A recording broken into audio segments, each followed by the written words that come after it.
Have you ever made a small mistake that ended up changing your whole life? Well, one guy forgot to return a DVD tape, and that tiny mistake, it led to Netflix, the company that changed how the world watches TV. But here's the crazy part. Netflix didn't even start as a streaming service, and it almost got shut down before it ever took off. You're watching Demystify Startups, where we turn the biggest business stories into simple, powerful lessons anyone can learn from. In the 90s, if you wanted to watch a movie at home, you went to Blockbuster. It was a ritual. You would walk through the aisles, pick a VHS tape, and maybe grab some popcorn. But if you were late returning it, they would hit you with a fat late fee. One day, Reed Hastings, a regular guy, forgot to return Apollo 13. Blockbuster charged him $40, and that one moment, it sparked an idea that would change entertainment forever. In 1997, Reed and his friend Mark Randolph launched a small company called Netflix.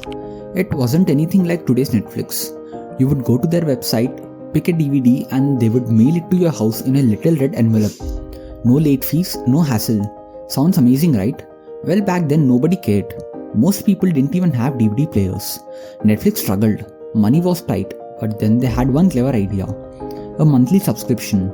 That is, pay once and watch as many DVDs as you want and keep them as long as you like. It was simple and smart.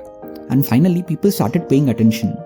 In the year 2000, Netflix was growing, but not fast enough. They were running out of cash. So Reed and Mark flew to Blockbuster with an offer. Buyers for $50 million. Blockbuster laughed. They said Netflix was a joke. Mailing DVDs? Who would ever want that? So Reed and Mark walked out of that meeting angry, embarrassed, but not defeated.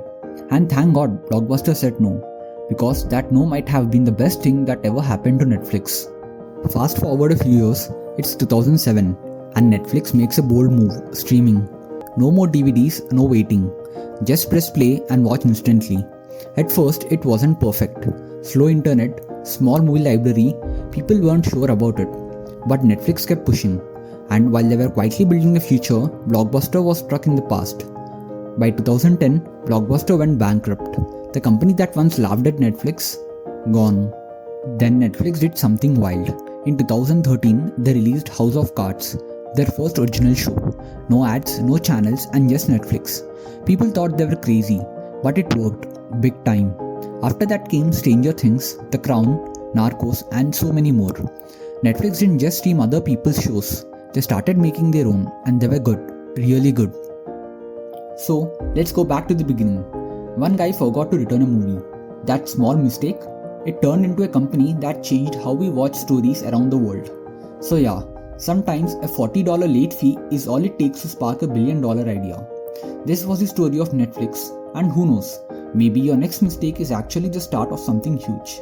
If you're building, dreaming, or just starting out, subscribe to Demystify Startups and build smarter with us.